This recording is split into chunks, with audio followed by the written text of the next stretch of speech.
வைராகிய நிரூபணம். ஸ்லோகம் 372. அகத்துறவோ புறத்துறவோ வைராகியம் உடையவனுக்கே இயலும். வைராகியம் உடையவனே விடுபட வேண்டுமென்ற விருப்பத்தால் அகப்பற்றையும் புறப்பற்றையும் விடுகிறான்.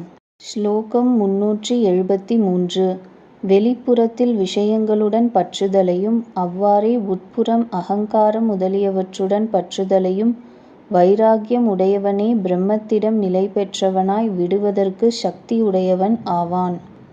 ஸ்லோகம் 374. வைராகியமும் விவேகமும் ஒரு புருஷனுக்கு பறவைக்கு இறக்கைகளை போன்றவை என்று அறிவாளி நீ அறிய வேண்டும்.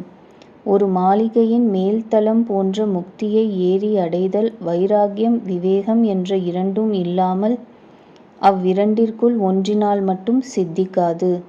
ஸ்லோகம் 375. வைராகியம் பரிபூர்ணமாய் உள்ளவனுக்கே சமாதி நிலை கிட்டும். சமாதி கூடியவனுக்கே ஞானமாகிற விழிப்பு நிலை பெற்றதாகும்.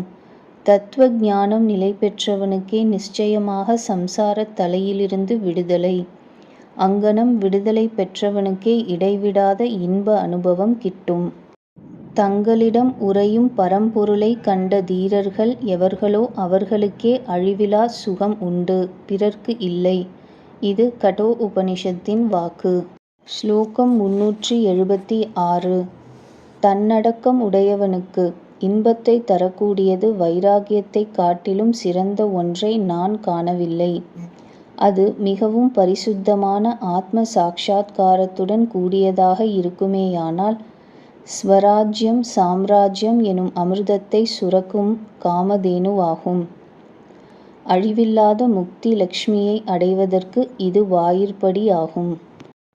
ஆகையால் நீ இனிமேல் அனைத்திலும் பற்றை விட்டு உயர்நலமாகிய முக்தியின் பொருட்டு சத் ரூபமாகிய பரமாத்மாவினிடம் எப்பொழுதும் புத்தியை நிலைநிறுத்து.